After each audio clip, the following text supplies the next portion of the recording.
Hello everyone, we have already done the first 8 passages of this chapter, packing, and this is the chapter of class 9th, okay, from the main course book. So today we will start from the passage number 9, okay. The link of the first part till the 8 passages I have given in the description box. So before listening to this video, you must listen the video so that you can thoroughly understand the chapter. Okay, so let's start. And then it was George turn.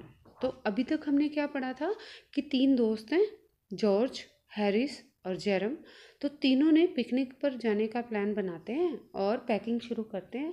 तो जेरम जो कि लेखक भी है और उनका friend भी है, वो सोचता है कि मैं इनको मोटिवेट करूँगा, इनको बताऊँगा कि कैसे पैकिंग करनी है। लेकिन वो दोनों दोस्त आराम से बैठ जाते हैं और एक बैग की पैकिंग पूरी जेरम को अकेली ही करनी पड़ती है। तो वो कभी टूथब्रश भूल जाता है, कभी अपना टबैको पाउच उसमें भूल जाता है, कभी वो शूज़ पैक करने भूल जाता है। तो वो बार बार उससे अपना बैग जो है वो अनपैक करना पड़ता है एंड देन रीपैक करना पड़ता है, यानी खोलना पड़ता है फिर बंद करना पड़ता है। तो कई बार होता है उसके साथ ऐसा, और आखिर में वो बैग को पैक कर लेता है।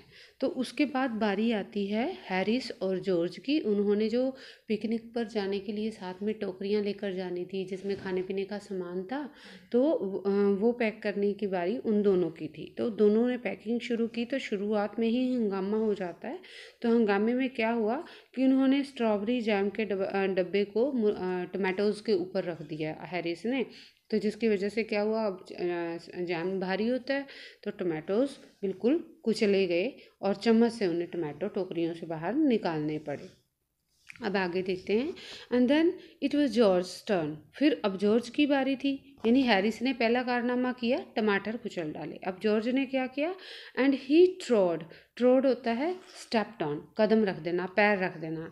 And he ट्रॉड on the butter, और जो जॉर्ज था ना वो मक्खन के ऊपर चढ़ गया। He did not say anything, फिर उसने कुछ कहा भी नहीं। But I came over, I did not say anything. लेखक कहता है मैंने कुछ कहा नहीं, बट आई केम ओवर, मैं उनके पास आया, and sat on the edge of the table, और एक टेबल के किनारे पर बैठ गया, एंड वॉच्ड देम, और उनको देखने लगा कि दोनों मिलके क्या कर रहे हैं। इट इरिटेटेड दैम, इससे वो दोनों चिढ़ गए। More than anything I could have said, इससे ज़्यादा कि मैं कुछ कहता, मेरे वहाँ बैठने भर से ही दोनों दोस्त काफ़ी चिढ़ गए।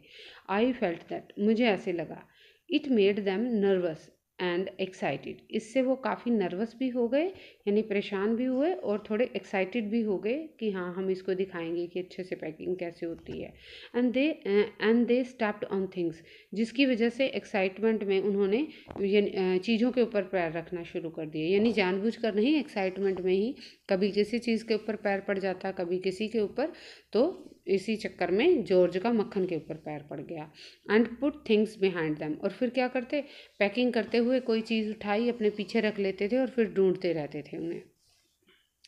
And then could not find them when they wanted them, और जब उसकी ज़रूरत होती थी पैकिंग के लिए वो मिलती नहीं थी, क्योंकि वो तो उनके पीछे पड़ी होती थी।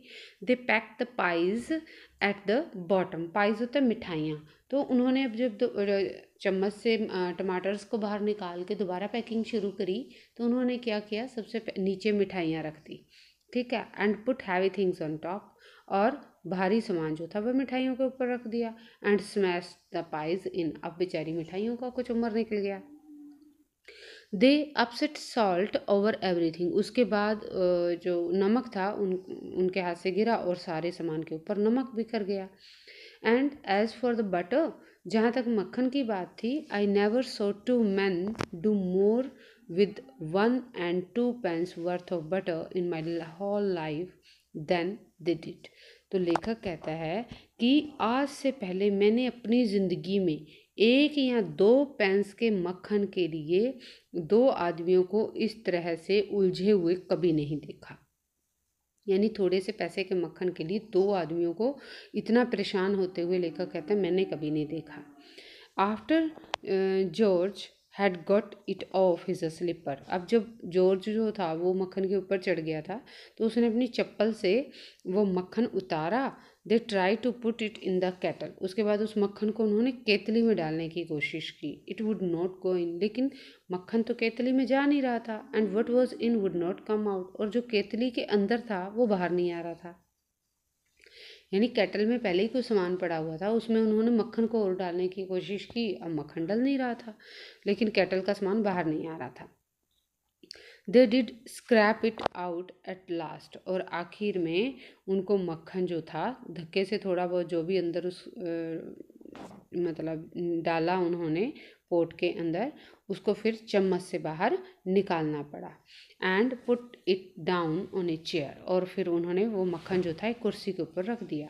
And Harris set on it, अब हैरिस को याद नहीं रहा कि मक्खन कुर्सी पे रखा है, तो थोड़ी देर बाद हैरिस जो था वो कुर्सी पर बैठ गया।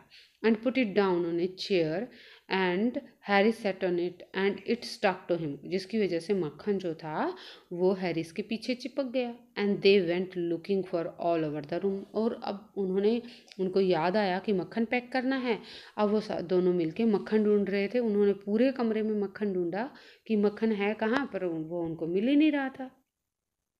आई will take my oath, oath होता है शपथ लेना, प्लेज लेना, ठीक है, कसम खाना। I will take my oath, I put it down on that chair said George, George कहता है मैं कसम खा के कह रहा हूँ कि मैंने उस कुर्सी पे रखा था। Staring at the empty seat, अब वो जो सीट थी कुर्सी की वो तो खाली पड़ी थी, उस खाली सीट की तरफ देखते हुए जॉर्ज ने कहा कि कसम से मैंने मक्खन कुर्सी पे रख दिया था। I so you do it myself not a minute ago said Harris, Harris कहता है अरे यार एक मिनट पहले, एक मिनट भी नहीं हुआ तब मैंने खुद तुम्हें वहाँ रखते हुए देखा है। Then they started round the room again looking for it, अब दोनों दोस्त मिलके जॉर्ज और हैरिस पूरे कमरे में मक्खन ढूंढने लगे।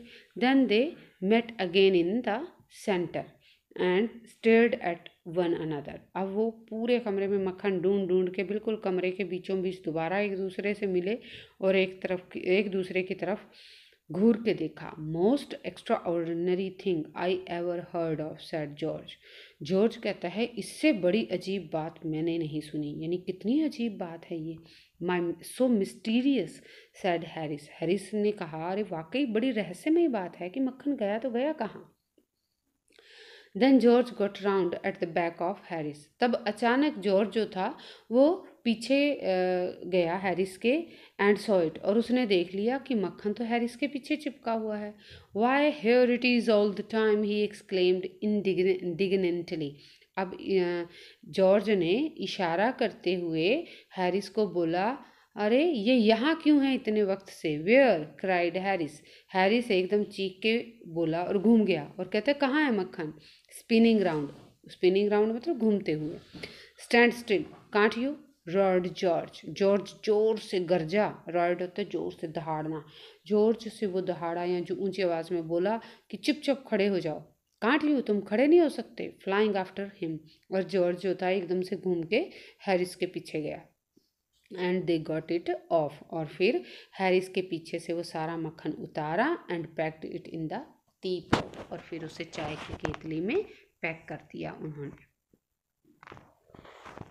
उन्होंने चाय की केतली में से पैक कर दिया। मोंटमोरेंसी, अब नेक्स्ट करेक्टर क्या आ गया इसमें, उनका कुत्ता आ गया।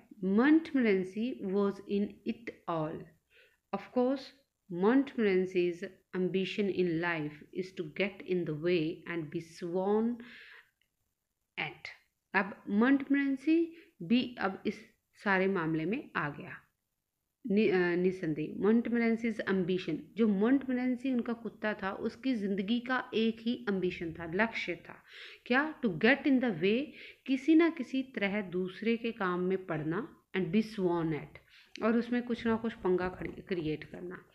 If he can swim in anywhere he particularly is not needed and be a perfect nonsense, अब वो कुत्ते की आदत थी कि जहाँ उसकी ज़रूरत नहीं होती थी वो पक्का वहाँ जाता था, ठीक है, और वहाँ जाके बिल्कुल नॉनसेंस यानी पागलपन क्रिएट करता था और गालियाँ खाता था यानी डांट खाता था।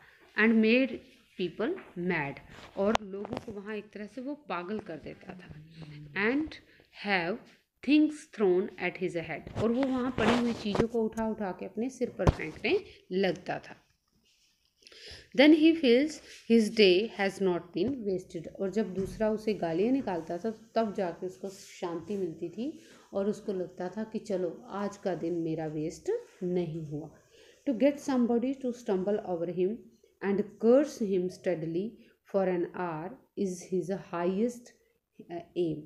अब जो मोंटमोरेंसी का मुख्य उद्देश्य क्या होता था कि एक तो चीज़ें अपने ऊपर फेंकना, उनकी गालियाँ खाना, दूसरा क्या होता था कि जब भी कोई चल रहा होता था वो एकदम से उसके आगे आ जाता था ताकि वो स्टम्बल ओवर, ताकि वो उससे टकरा के गिर जाए दूसरा इंसान। And curse him steadily for an hour, और 1 घंटे तक लगातार उसे गालियाँ निकाले। इज हिज हाइएस्ट एम, उसका यही सबसे बड़ा उद्देश्य होता था and object. And when he was succeeded in accomplishing this, his conceit becomes quite unbearable. और जब वो इस काम में पूरी तरह से सफल हो जाता था, यानी किसी को गिरा के उसकी 1 घंटा गालियाँ खा लेता था और सफल हो जाता था, his conceit becomes quite unbearable, तो उसका अभिमान होता था ना, जो घमंड हो जाता था कि जो मैंने चाहा वो पा लिया, वो बर्दाश्त से बाहर हो जाता था। He came and sat down on things. अब जो मोंटमोरेंसी, अभी तक हमने क्या पढ़ा, मोंटमोरेंसी किस प्रकार का कुत्ता है, ठीक है। अब वो आके वहाँ पे क्या नॉनसेंस क्रिएट करने वाला है उसके बारे में जानते हैं। He came and sat down on things. अब इतने में कुत्ता आया मोंटमोरेंसी और वहाँ पड़े हुए टोकरियों के सामान के ऊपर बैठ गया। Just when they were wanted to be packed, और ठीक तब जब उन्हें उसी सामान की ज़रूरत थी पैकिंग के लिए। And he लेबर्ड under the fixed belief that whenever Harris or George reached out their hand for anything, अब उसने पूरी कोशिश की कुत्ते ने कि जब भी जॉर्ज और हैरिस को पैकिंग करने के लिए किसी चीज़ की ज़रूरत होगी, it was his cold damp nose that they wanted, तो वो अपनी गीली सी वही नाक आगे कर लेता, और जब उन्हें चीज़ों की ज़रूरत होती थी तो कुत्ता अपनी गीली नाक उनके आगे हाथ में कर देता। He put his legs into the jam, फिर कुत्ते ने क्या किया, मस्ती मस्ती में ही जैम के यानी मुरब्बे के डब्बे में अपनी टांग डाल दी। And he worried the teaspoons, worried होता है बिखेर देना, ठीक है, और फिर उसके बाद सारे चम्मच इधर उधर उसने बिखेर दिए। And he pretended that the lemons were rats, और उसके बाद वहाँ पड़े हुए नींबुओं पर वो ऐसे झपटा जैसे वो नींबू ना हो, चूहे हों। It got into the hamper, उसके बाद वो टोकरी के अंदर ही घुस गया। एंड किल्ड 3 ऑफ दैम, और उन 3 नींबुओं को मार डाला। कहने का मतलब कुत्ता उन 3 नींबुओं के ऊपर ऐसे झपटा जैसे कि वो चूहे हों, और 3 नींबू उसने कुचल डाले।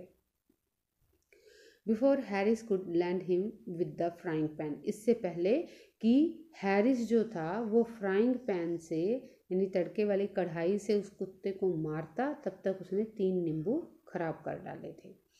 हैरिस सैड आई एनकरेज्ड हिम, अब हैरिस ने मुझे यानी कि जेरम को बोला कि मैंने उस कुत्ते को एनकरेज किया है। I did not encourage him, मुझे उस कुत्ते को एनकरेज करने की ज़रूरत ही नहीं थी। एनकरेज होता है मोटिवेट करना, ठीक है, तो मुझे तो उस कुत्ते को मोटिवेट करने की ज़रूरत ही नहीं थी। लेखक ऐसा कहता है, a dog like that doesn't want any encouragement, ऐसे कुत्ते को तो किसी मोटिवेशन की ज़रूरत ही नहीं है।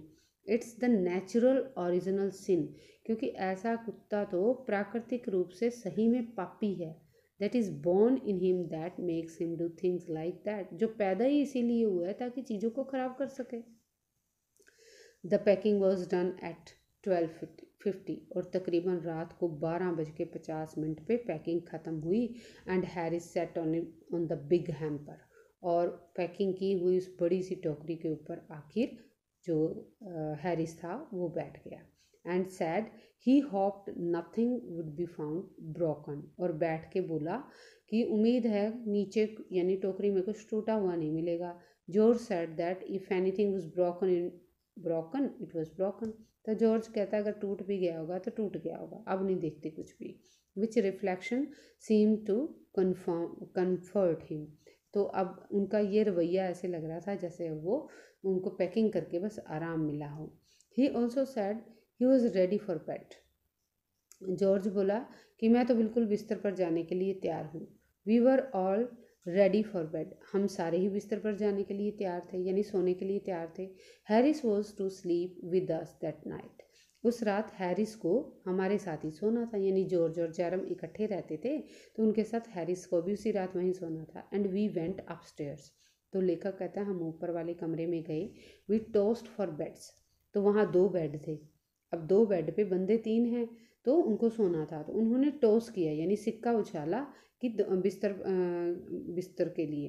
And Harris had to sleep with me, कि हैरिस किसके साथ सोएगा, जॉर्ज के साथ या जेरम के साथ। तो सिक्के में आया कि लेखक यानी जेरम के साथ हैरिस सोएगा। He said do you prefer the inside or the outside, तो हैरिस ने पूछा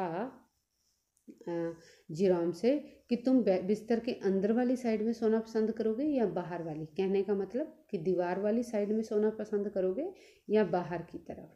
आई said I generally prefer to sleep inside a bed, तो लेखक कहता है मुझे अक्सर अंदर वाली साइड में यानी दीवार वाली साइड में सोना ज़्यादा मैं पसंद करता था।